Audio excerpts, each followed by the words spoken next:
Page 51 continued. William Shakespeare is the greatest sonneteer of his age. His sonnets are the most precious pearls of Elizabethan lyricism, some of them unsurpassed by any lyricism.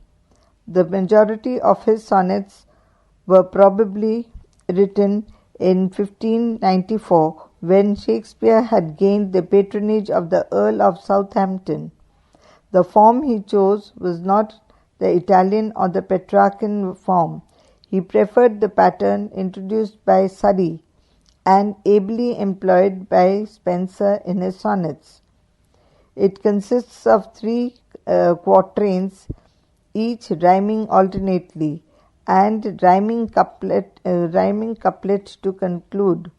Thomas Thorpe, Thorpe, Thomas Thorpe printed a collection of 154 sonnets of Shakespeare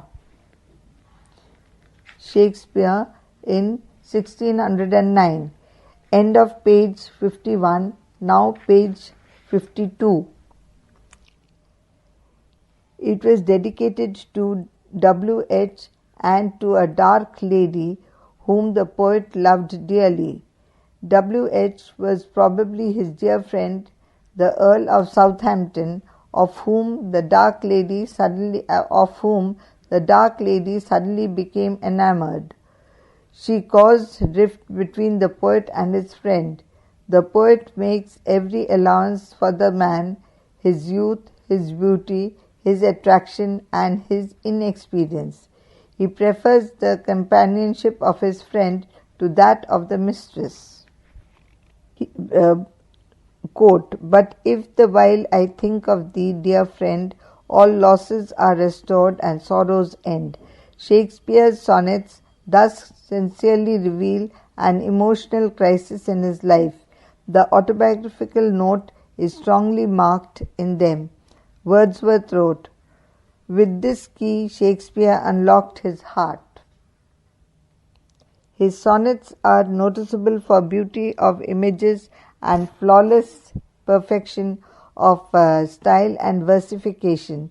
He breathed into the sonnet a lyric melody and meditative energy which no writer of any country has surpassed. Henry Constable's 1562 to 1613 sonnets, known as Delia, are remarkable for melody, beauty, and sensuousness. They are composed on the theme of love. The language of this sonnet is pure and versification is correct. Drayton, 1563 to 1631, was a distinguished sonneteer of Elizabethan age. His sonnet sequence, known as Idea, 1594, expresses Platonic idea of beauty. He wrote 52 sonnets.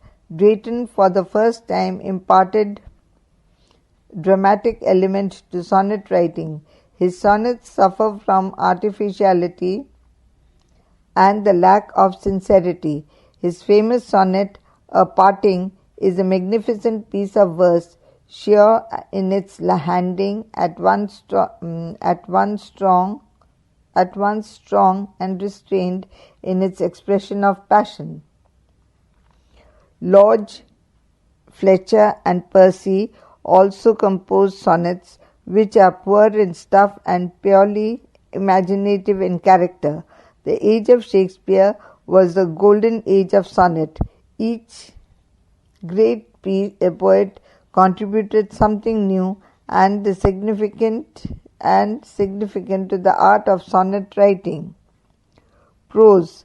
The age of Shakespeare or Elizabeth is also noticeable for the remarkable development of various genres of prose, which was variously written with great stylistic and linguistic excellence.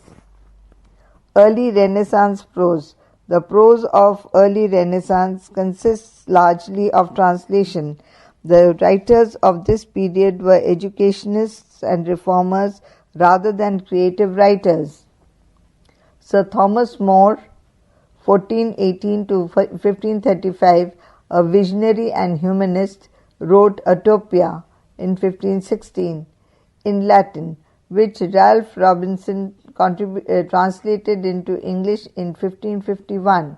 It shows the influence of Plato and has been called the true prologue of Renaissance and the first modern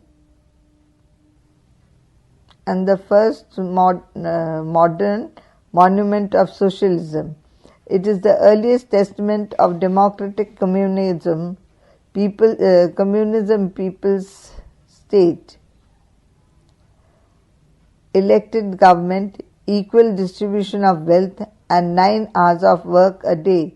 It advocates religious tolerance, liberty, equality, and fraternity. More is remembered for the originality of his ideas. Roger Ascham, ASCHAM, 1550 to 1568, a great educationist, wrote his first work, Texophilius, or the School of Shooting, 1545, and the Schoolmaster, 1570 in English. Commenting on the state of English language, he writes, "Everything has been done excellently well in Greek and Latin, but in English tongue so meanly that no man can do worse. But I have written this English matter in English tongue for Englishmen." Ascham's prose style, though marked by Latinisms, is conspicuous for economy and precision. He is the first English stylist. Eliot's 1490 to 1546, The Governor, 1531, a treatise on moral philosophy and education, is written in a restrained and classical style. Czech, that is Cheke, Czech, 1514 to 57, a teacher of Greek art at Cambridge, wrote The Heart of Sedition, which shows the influence of classicism and antiquity. In his prose, both the form and matter are important. His style is vigorous, argumentative, eloquent, and humorous.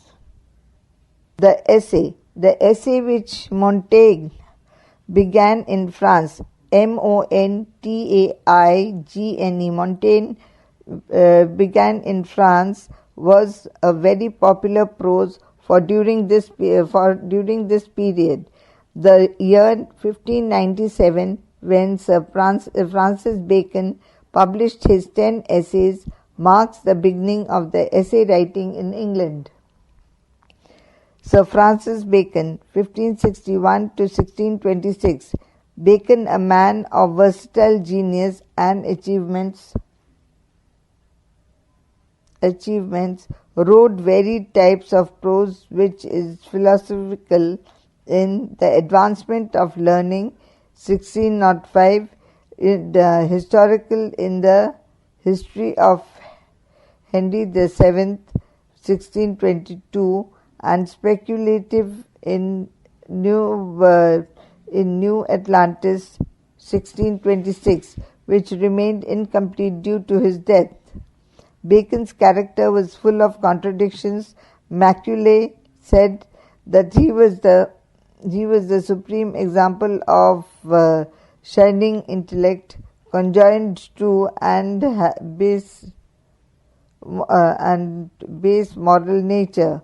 Bacon is the father of essay writing in English prose. He occupies a permanent place in the prose of his essay due to his essay 10 in number, which appears in 1597. the local section edition 1684 and the third edition in 1625 raised the number of essays to 38 and 58 respectively. End of page 52, now page 53. They are on familiar subjects and express, to quote his own words, the dispersed meditations of a tired and disciplined mind. They contain utilitarian wisdom and are written in clear and lucid aphoristic style.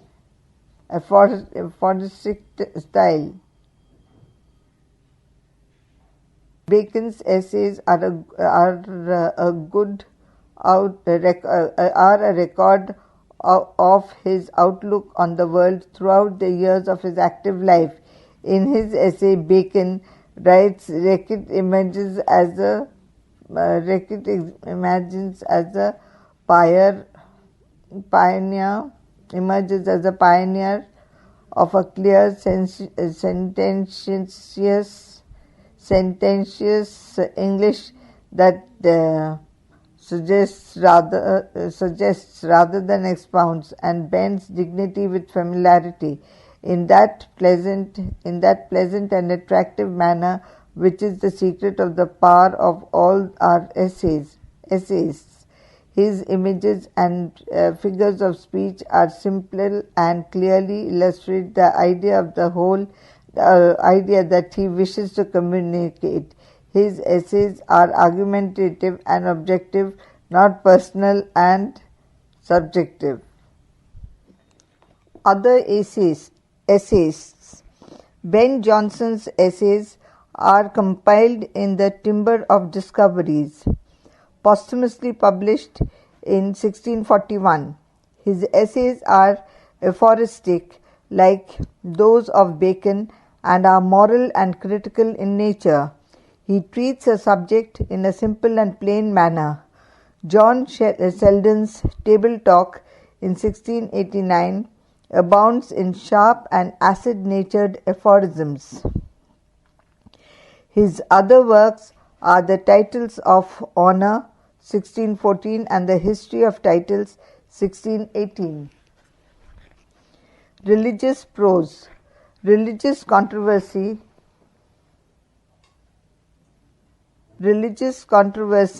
which was in vogue during this period contributed much to the development of English prose.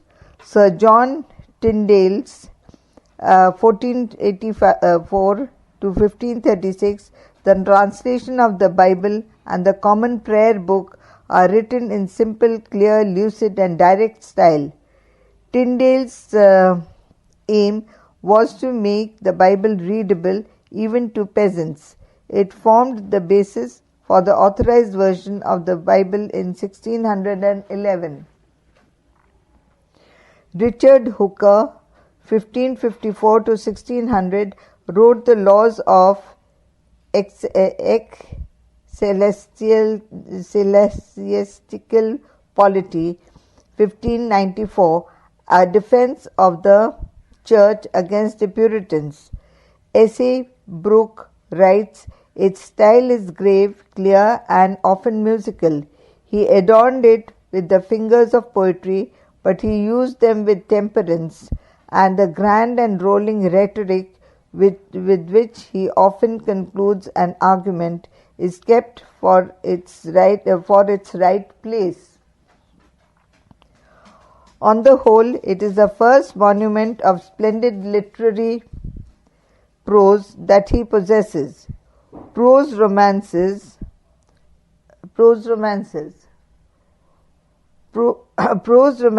which anticipated novel were very popular during this period. They consisted of tales of adventure as well as of romance, dealt with contemporary life and events of the poor, with the life of the court and the life of the city. They were humorous and didactic, realistic and fanciful. George Gascoigne, that is Gascoigne, 1525 to 1577, wrote The Adventures of Master F.J., 1573, which depicts a lively sketch of country house life. It is remarkable for the well-portrayed characters. It is remarkable for well-portrayed characters. John Lilly, Lily, 1554 to 1606, whose Euphues, Euphues, 1579 to 80, is incidentally the first novel in English. Is the pioneer of English novel. It deals with love and romance and anticipates the novel of manners. It is especially remarkable for its style, which is based on play upon words and antitheses. Antitheses. Antitheses.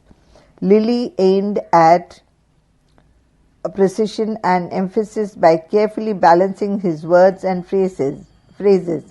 Sir Philip Sidney, 1554 to 1586, whose prose romance Arcadia, 1590, represents the restless spirit of adventure of the age of chivalry, reveals his knowledge of classicism and Christianity, medieval chivalry and Renaissance luxury. In style, though poetical, in full affectations and artificiality. Robert Greene is remembered for his prose romances Pandosta and Menaphone. He has a sense of structural unity, restraint and verisimilitude. Verisimilitude. Verisimilitude. Verisimilitude.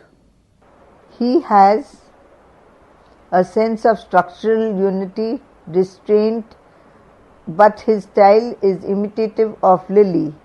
Greene strikes a realistic note in Morning of Garment, 1590, and Never Too Late, 1590. Lodge, whose Rosalind is considered to be a source of Shakespeare's As You Like It, imitates the style of Lilly.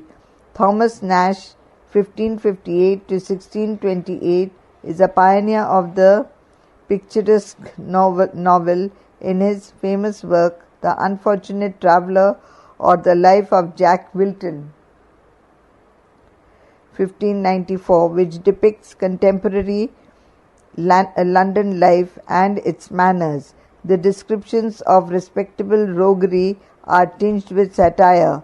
Thomas Delany, Delany, Delany depicted contemporary bourgeois life in Thomas of Reading, Jack of Newbury, and the Gentle Craft. His characters are real types. Drama. This period marks the real beginning of drama. It is the golden age of British drama. The renewed study of classical drama shaped English drama in its formative years. Seneca influenced the development of English tragedy, and Plautus and Terence directed the formation of comedy. Nicholas Udall's Ralph Roister Doister, 1553, is the first pure English comedy which depicts the earliest picture of London manners. It is divided into regular acts and scenes and is made in rhyme. Gammer Gurton's Needle, 1575, written by an unknown writer, is another comedy in classical style. The first complete tragedy of the Senecan type is Gorboduc or Forex and Porrex, 1562, written by Sackville and Norton. End of page 53. Now page 54. The example of Gorboduc was followed by Thomas Hughes in The Misfortunes of Arthur, 1588, and George Gascoigne's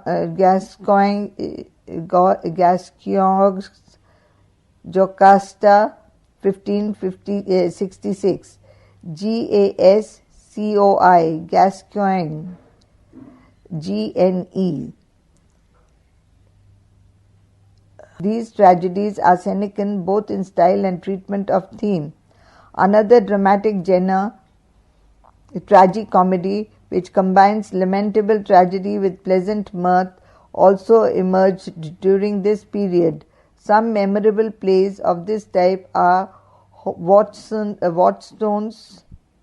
Right Excellent and Famous History, Preston's A Lamentable Tragedy, and Richard Edwards' Demons and Wreaths. Historical plays were written during this period. Famous among the earliest historical plays are The Troublesome Reign of John, King of England, 1590, and The Chronicle History of Lear, 1594. British drama from 1560 to 1580 was in an experimental stage. S. A. Brooke writes, moralities were still made. Comedies, tragicomedies, farces, tragedies, and sometimes tragedy, farce, comedy, and morality were rolled into one play. The verse of drama was unsettled like its form. The plays were written in doggerel, in the 14-syllable line, in prose, and in a 10-syllable verse, and those were sometimes mixed in a play.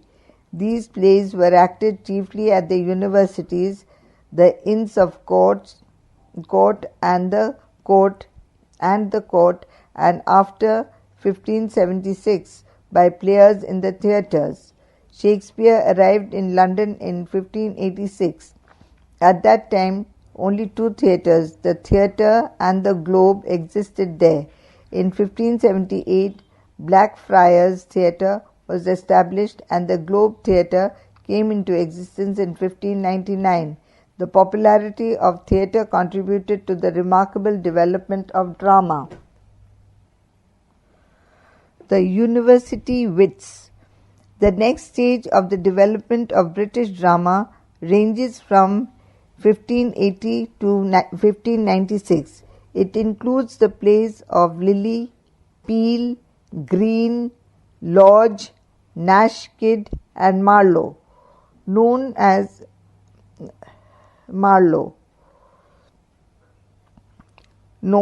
university wits because they came either from Oxford or from Cambridge.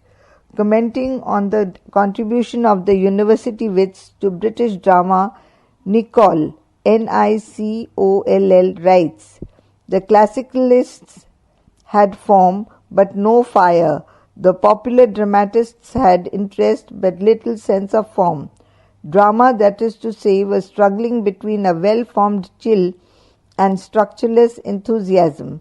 The great merit of the university wits was that they came with their passion and poetry and their academical training to unite these forces and thus to give Shakespeare a pliable and fitting medium for the expression of his genius.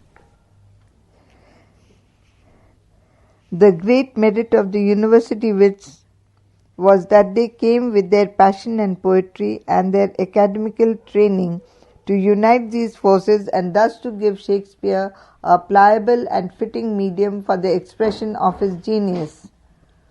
John Lilly, 1554 to 1606. Lilly wrote 8 comedies, a most excellent comedy of Alexander and Campaspe and Diogenes, Sappho and Paho, Galathea, The Man in the Moon, Midas, Mother Bombay, Love's Metamorphosis, and The Woman in the Moon. He wrote for private theatres. Lilly first of all created a genuine romantic atmosphere imbued with humor and fancy for romantic comedy. He deftly assimilated realism, classicism, and romanticism in his comedies. He established prose as a medium of expression for comedy. He skillfully used prose to express light feelings of fun and laughter. He also used suitable blank verse for comedy. He gave to British comedy a witty phraseology. Lilly successfully depicted some comic characters, both as types and individuals. He skillfully used prose to express light feelings of fun and laughter. He also used suitable blank verse for comedy. He gave to British comedy a witty phraseology. Lilly successfully depicted comic characters both as types and individuals. The device of mistaken identity, that is, a girl dressed as a boy, is traced back to Lilly. The introduction of songs symbolical of mood or movement of a particular comedy owes its popularity to Lilly. He thus paved the way for the blossoming of Shakespeare's dramatic genius. George Peele, 1557 to 1596. Peele's work consists of The Arraignment of Paris, 1584, The Battle of Alcazar, 1594, the famous Chronicle of King Edward I, The Love of King David, and Fair Bethsaube, and The Old Wives' Tale, 1595. His range is versatile. He has left behind a pastoral, a romantic tragedy, a chronicle history, and a romantic satire. He juxtaposes reality and romance in his plays. As a humorist, he influenced Shakespeare. In The Old Wives' Tale, Lilly for the first time introduced the note of satire in comedy. His plays are full of passages of new and delightful poetry, and when the poetry is good, his blank verse and his heroic couplet are smooth and tender. Robert Greene, Greene, Greene, 1558 to 1592. Greene's plays include The Comical History of Alphonsus, King of Aragon, 1587, The Honourable History of Friar Bacon and Friar Bungay, 1598, and The Scottish History of James IV, 1591. He was the first master of the art of plot construction in British drama. In his plays, Greene has three distinct worlds mingled together: the world of magic, the world of aristocratic life, and the world of the country. There is a peculiar romantic humor and rare combination of realism and idealism in his plays. End of page 54.